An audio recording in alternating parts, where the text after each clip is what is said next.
রান্না করলাম। এখানে কচুরলতি আনছে, এটা আনছে গতকালকে রাতে আনছে। তো আমি সকালে উঠে রান্না করতে চলে আসলাম। প্রথমে পরিষ্কার করে নিলাম। এই কচুর লতিটার থেকে আমাদের দেশি যে লতিটা আমার কাছে ওইটি বেশি ভালো লাগে। ওগুলো একটু চিকন চিকন হয় আর এগুলো একটু মোটা। তো আমি লতিগুলো পরিষ্কার করে লবণ হলুদ জলে ভিজিয়ে রাখলাম।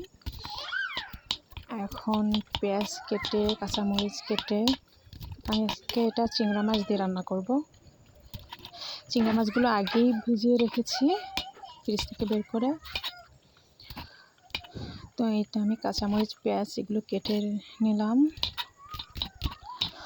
আমার শাশুড়ি বলছিল নারকেল অ্যাড করার জন্য, আমি নারকেলও ফ্রিজ থেকে বের করে রেখেছি। এখন নারকেল কাঁচামরিচ একসাথে বেটে নিলাম।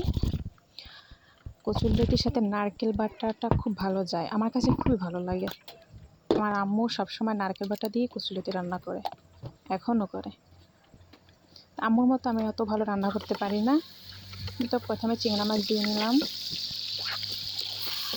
তারপর নারকেল বাটা পেঁয়াজ কাঁচামরিচ হলুদ দিয়ে কচুরলতি দিয়ে দেব। আমি অনেকক্ষণ ভিজিয়ে রেখেছিলাম হলুদ পানিতে, তাহলে ওর এই যে একটা গলা চুলকানোর যে একটা কষ থাকে ওটা বের হয়ে যায়। এই তো মাশাআল্লাহ আমার মুখে এখনও পানি উঠে যাচ্ছে।